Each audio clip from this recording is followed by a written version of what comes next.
El derecho comercial es la rama del derecho que regula las actividades empresariales, los actos de comercio, los contratos mercantiles y el funcionamiento de las sociedades, asegurando orden y seguridad jurídica en las relaciones económicas. El derecho comercial nació como respuesta a las necesidades de los antiguos comerciantes que realizaban intercambios entre ciudades y países, especialmente durante la Edad Media, cuando quienes viajaban para comerciar requerían reglas claras y uniformes para sus transacciones. A medida que el comercio creció, fue necesario crear normas propias para regular contratos, transacciones, sociedades y la actividad de los mercaderes. Estas prácticas dieron lugar al llamado derecho de los mercaderes, un conjunto de reglas que con el tiempo evolucionó hasta convertirse en la rama especializada del derecho, que hoy conocemos como derecho comercial. La liquidación extrajudicial de una sociedad comercial es un proceso voluntario y reglado mediante el cual los socios de mutuo acuerdo sin intervención judicial directa deciden finalizar la vida jurídica de la empresa, saldar sus deudas, cobrar créditos y repartir el remanente del patrimonio entre ellos.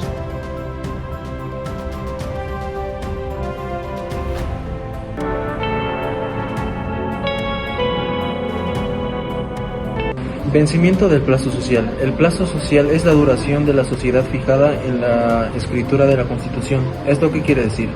Esto nos quiere decir que cuando una empresa se va a llegar a constituir, va a llegar a realizar este tipo de documentos en el cual establece la duración de la empresa. Posteriormente también tenemos que desde el momento en el que el plazo se llega a vencer, la sociedad ya no puede realizar actividades comerciales ordinarias porque su capacidad jurídica está limitada, únicamente, más que todo, a actos de liquidación. Los administradores solo pueden cobrar deudas, pagar obligaciones y cerrar la empresa. Si realizan nuevas operaciones, responden personalmente con su propio patrimonio.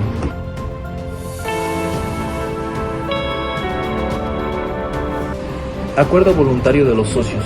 El plazo social es una expresión de autonomía de voluntad. Esto nos quiere decir, en palabras sencillas, que los socios deciden por cuánto tiempo va a existir la empresa. El vencimiento funciona como una fecha de caducidad legal establecida por los mismos socios. Otro punto que también es importante mencionar es que si no se prorroga antes de la fecha del vencimiento, la ley no permite volver atrás. La disolución se activa de inmediato y la sociedad entra obligatoriamente en liquidación. Por otro lado, los socios ya no pueden modificar el plazo después del vencimiento, porque jurídicamente la sociedad ya está en proceso de cierre. Y tras la disolución de la sociedad existe solo para liquidar y distribuir bienes, no puede regresar a operaciones normales sin constituirse nuevamente.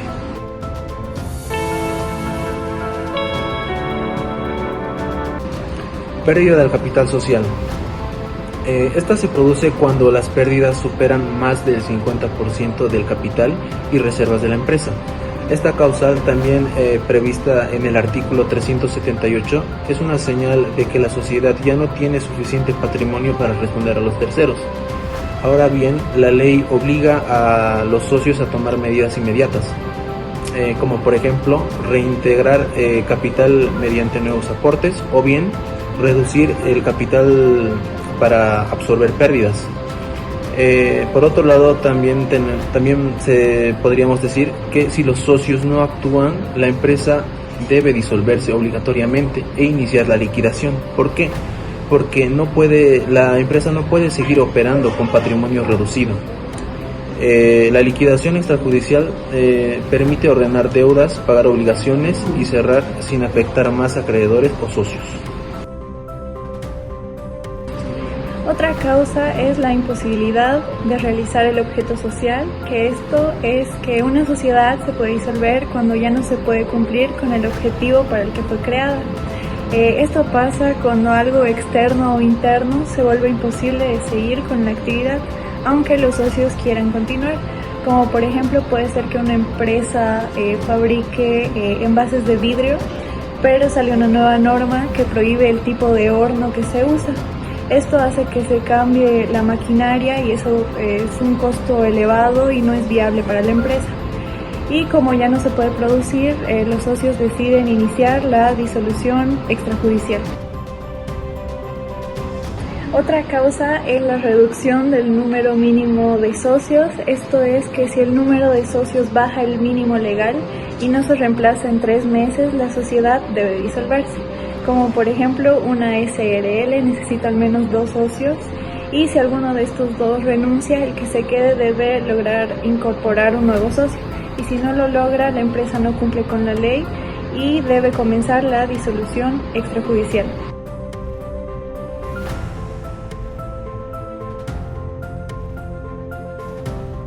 La primera etapa es el acto de disolución y su registro. Esto es que cuando los socios deciden disolver la sociedad, deben dejarlo por escrito en un acta o escritura pública. Ahí se debe indicar la causa de disolución, el acuerdo de los socios y quién será el liquidador. Después, ese documento debe registrarse en el CEPREC. Ese registro hace oficial la disolución y marca el inicio de la liquidación extrajudicial.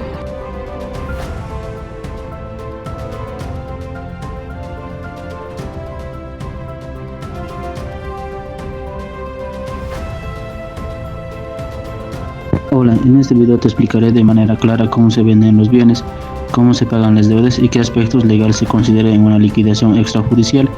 Primero, cuando una empresa entra en liquidación, el objetivo principal es convertir los bienes en dinero para pagar a los acreedores. La primera y más importante es la enajenación como unidad económica, donde se vende la empresa completa, maquinaria, contrato, clientela e incluso personal. Eso mantiene el valor comercial del negocio. Si esto no es posible, se aplica la enajenación por bloques, donde se agrupan bienes relacionados como toda la maquinaria textil para venderlos como conjunto. Así se evita que pierdan el valor si se venden por separado. La tercera opción es la venta aislada o remate, que se utilizan cuando los bienes ya no forman parte de una actividad productiva. Aquí entran casos como vehículos, escritorios o computadoras que se subastan públicamente. Finalmente está la venta separada por acreedores garantizado, donde un banco o una entidad con hipoteca o prenda puede decir que este bien se vende por separado para cobrarse directamente su deuda.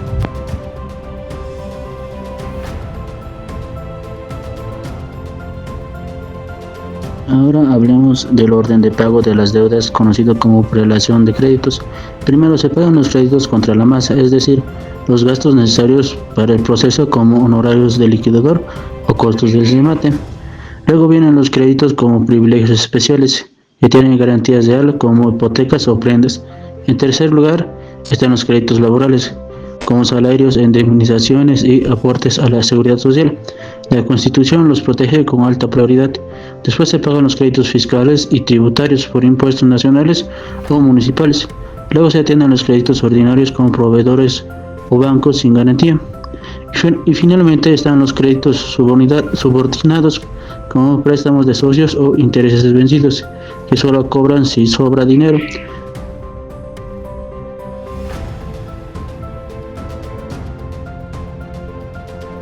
Por último tenemos la contingencia, garantías y carga que pueden afectar el valor de los bienes.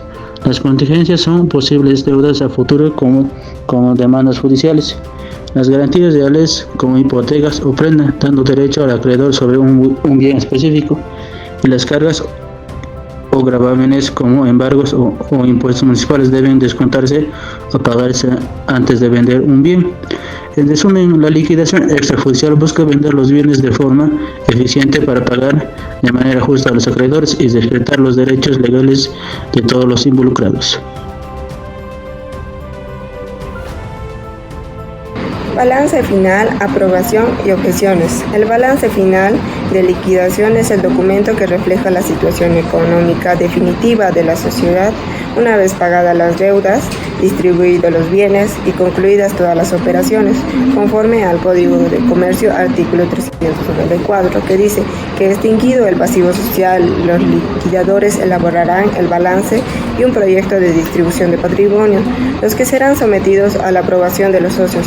La impugnación deberá ser hecha en término de 15 días y en su caso los accionistas judiciales deberán promoverse en el término de los 70 días siguientes, por lo que una vez presentados los socios acreedores pueden formular sus objeciones si consideran que el balance no refleja correctamente la distribución del patrimonio, el pago de obligaciones o el valor real de los activos.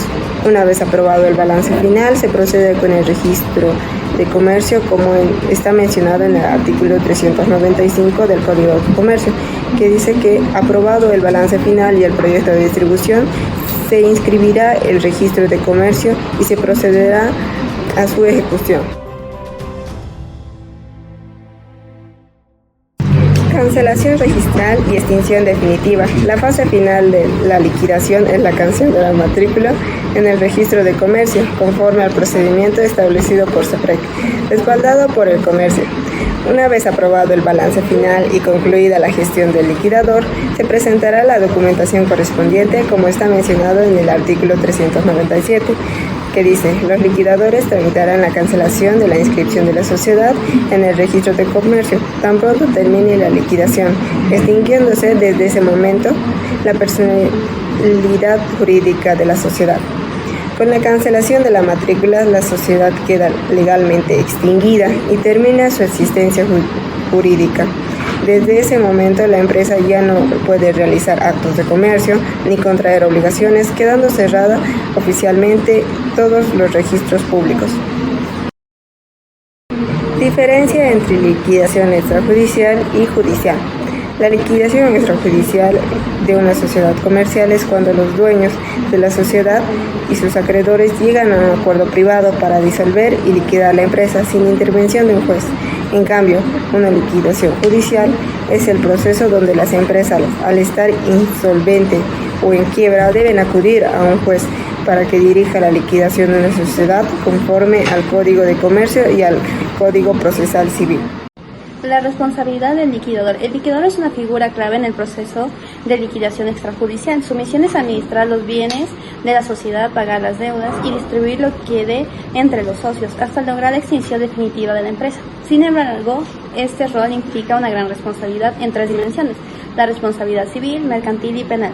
En la responsabilidad civil, el liquidador debe actuar con diligencia y con cuidado, ya que con un descuido o una mala administración causa daños, puede ser demandado civilmente. Por ejemplo, si el liquidador no cobra una deuda pendiente de un cliente y la empresa pierde dinero, los socios pueden reclamarle por el perjuicio económico. La responsabilidad mercantil. Está obligado a cumplir con las normas del Código de Comercio, llevando la contabilidad clara, presentando informes y respetando con los derechos de los socios y los acreedores. La responsabilidad penal. Si el liquidador actúa ocultando bienes, manipulando información o cometiendo fraude, puede ser procesado penalmente. Un ejemplo es si un liquidador vende activos de la empresa a un precio irreal para favorecer a un amigo o un familiar, incurre a una responsabilidad penal o civil. Efectos posteriores de la extinción. La extinción de la sociedad significa que deja de existir como persona jurídica. Sin embargo, este cierre no borra de inmediato todas las obligaciones y efectos legales. Algunos continúan incluso después de la disolución. Por ejemplo, los derechos de los socios. Una vez liquidada la sociedad, los socios ya no tienen participación en ella, pero sí reciben lo que corresponde del patrimonio. Derechos de los acreedores. Aunque la sociedad esté extinta, los acreedores mantienen el derecho de cobrar lo que se les adeuda siempre que existan bienes disponibles. La conservación de registros. Los documentos contables, legales y fiscales deben conservarse por un tiempo determinado, ya que las autoridades pueden requerirlos para auditorías o revisiones. Buenas prácticas legales. Para que una liquidación extrajudicial sea transparente y confiable, se recomienda aplicar buenas prácticas legales que refuercen la confianza de socios, autoridades y acreedores. Una contabilidad clara y accesible. Mantener los registros detallados de cada operación realizada durante la liquidación. Comunicación oportuna. Informar periódicamente a socios, acreedores y autoridades sobre el avance del proceso. Cumplimiento de obligaciones fiscales y laborales. Antes de cerrar, la sociedad debe pagar impuestos, salarios y beneficios sociales pendientes. Ética y transparencia. Evitar favoritismo, ocultar información y decisiones. La confianza depende totalmente de la conducta del liquidador.